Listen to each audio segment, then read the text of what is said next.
Bank start ചെയ്തു.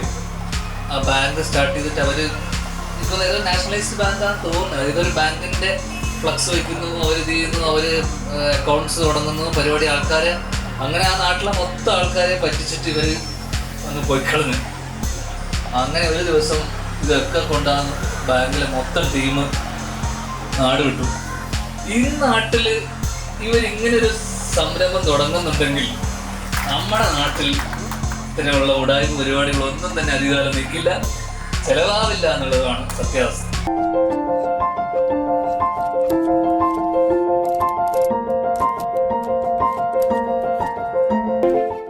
കുറച്ച് വൈകിപ്പോയി. വീട്ടിലൊന്ന് കയറി. ഇവിടെ ശാസ്ത്രമംഗലത്താണ് താമസം. ഇപ്പോൾ ഏകദേശം 2 വർഷമായി. അപ്പോൾ കുറേ ദിവസം കഴിഞ്ഞ് വീട്ടിലേക്ക് വരുമ്പോഴൊന്ന് ജസ്റ്റ് ഒന്ന് വീട്ടിൽ കയറിയിട്ട് വരാമെന്ന് വെച്ചു. അതുകൊണ്ടൊന്ന് കയറിയിട്ട് വന്നതുകൊണ്ട് ഒന്ന് താമസിച്ചു. എന്തായാലും ഇങ്ങനൊരു പരിപാടിയായിട്ട് ബന്ധപ്പെട്ട് തിരുവനന്തപുരത്ത് ആദ്യമായിട്ടാണ് ഇങ്ങനൊരു പ്രോഗ്രാമിന് അല്ലെങ്കിൽ ഒരു ഇനോഗ്രേഷന് വരുന്നത് തന്നെ ആദ്യമായിട്ടാണ്. അപ്പം ഒരുപാട് എൻ്റെ ആദ്യത്തെ ഉദ്ഘാടനമാണ് തിരുവനന്തപുരത്തുള്ള. ആ രീതിയിൽ വലിയ സന്തോഷം. അതൊരു എനിക്ക് ഏകദേശം കുറച്ച് വർഷം മുന്നേ തമിഴ്നാട്ടിൽ ഏതൊരു എനിക്കൊന്ന് കോയമ്പത്തൂർ സേലം ഭാഗത്താറ്റം പേപ്പറിൽ വായിച്ചൊരു വാർത്തയാണ്. അവിടെ ഒരു വലിയൊരു സ്കാമായിരുന്നു. എന്ന് വെച്ച് കഴിഞ്ഞാൽ അവിടുത്തെ കുറച്ച് ആൾക്കാരൊക്കെ കൂടെയിട്ട്, അവിടുത്തെ അല്ല പുറത്തുള്ള കുറച്ച് ആൾക്കാരെ കൂടെയിട്ട് ഒരു ബാങ്ക് സ്റ്റാർട്ട് ചെയ്തു.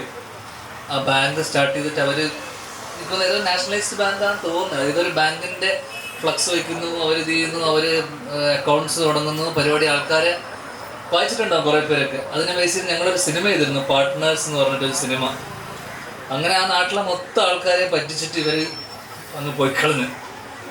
അങ്ങനെ എന്ന് വെച്ചാൽ സേവിങ്സ് അക്കൗണ്ട് തുടങ്ങുന്നു ആൾക്കാർ നാട്ടിൽ. കാരണം ഭയങ്കര റൂറലായിട്ടുള്ള സ്ഥലമായതുകൊണ്ട് തന്നെ അവിടുത്തെ ആൾക്കാർക്കൊന്നും ഇതിനെക്കുറിച്ചൊന്നും വലിയ അറിവില്ലാത്തതുകൊണ്ട് തന്നെ ആൾക്കാരൊക്കെ പോയിട്ട് ആ നാട്ടിലൊരു പുതിയൊരു ബാങ്ക് വരുന്നതോടുകൂടി അവരൊക്കെ പോയിട്ട് ഈ ബാങ്കിലേക്ക് പോയി പൈസ നിക്ഷേപിക്കുകയും അവരുടെ സേവിങ്സ് ഒക്കെ കൊണ്ടുപോയി ബാങ്കിലിടുകയും ഒക്കെ ചെയ്ത് അങ്ങനെ ഒരു ദിവസം ഇതൊക്കെ കൊണ്ടാണ് ബാങ്കിലെ മൊത്തം ടീം നാട് വിട്ടു.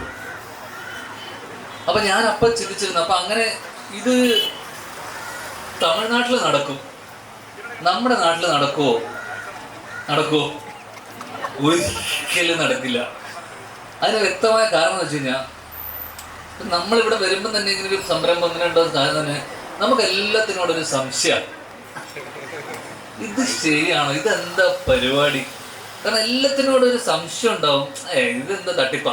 ആദ്യം നമ്മൾ ആ കണ്ണിലൂടെ എന്തൊരു സംരംഭം തുടങ്ങുവാണെങ്കിലും അതൊരു ചെറിയൊരു ജ്യൂസ് കട ആയിക്കോട്ടെ, ഇവനൊക്കെ ഒറിജിനൽ ആയിരിക്കും, അതെല്ലാത്തിനോടുള്ളൊരു സംശയവും ഒരു ഇതും. അതുകൊണ്ട് തന്നെ ഈ നാട്ടിൽ ഇവരിങ്ങനൊരു സംരംഭം തുടങ്ങുന്നുണ്ടെങ്കിൽ ഇത്രയും സംശയാലുക്കളായിട്ടുള്ള ഇത്രയും പ്രശ്നക്കാരായിട്ടുള്ള മലയാളികൾക്കിടയിൽ, അതും പ്രത്യേകിച്ച് തലസ്ഥാന നഗരിയിൽ ഇങ്ങനെയൊരു സ്ഥലത്ത് തുടങ്ങുന്നുണ്ടെങ്കിൽ കൃത്യമായിട്ടുള്ള അതിനെക്കുറിച്ചുള്ള ഒരു പഠനവും അറിവും അല്ലെങ്കിൽ അതിൻ്റെ ഒരു എക്സ്പീരിയൻസും ഈ സംരംഭത്തിൻ്റെ പുറകിൽ പ്രവർത്തിക്കുന്ന എല്ലാവർക്കും ഉണ്ടെന്നുള്ളതാണ് എൻ്റെ വിശ്വാസം.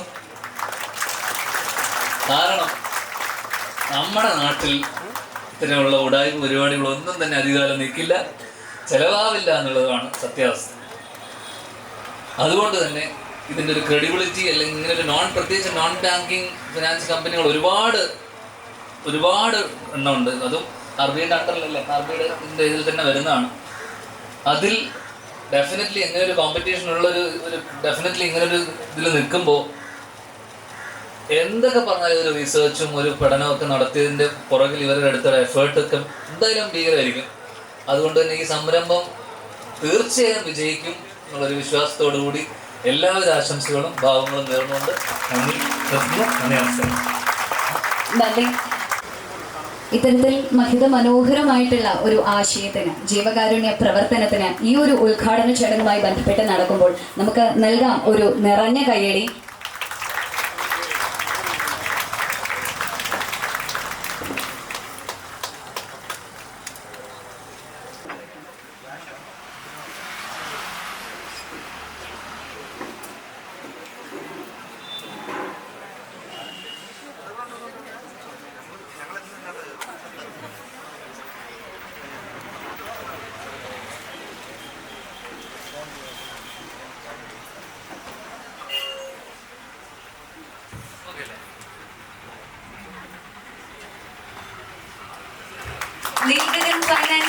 തീരട്ടെ വിജയഗാഥയിലേക്കുള്ള ഈ ഒരു റിബൺ കട്ടിംഗ് സെറിമണിയാണ്. നമ്മുടെ ഏറ്റവും പ്രിയപ്പെട്ട പ്രിയ താരം ശ്രീ ധ്യാൻ ശ്രീനിവാസനും ഒപ്പം മറ്റ് വിശിഷ്ടാതിഥികളും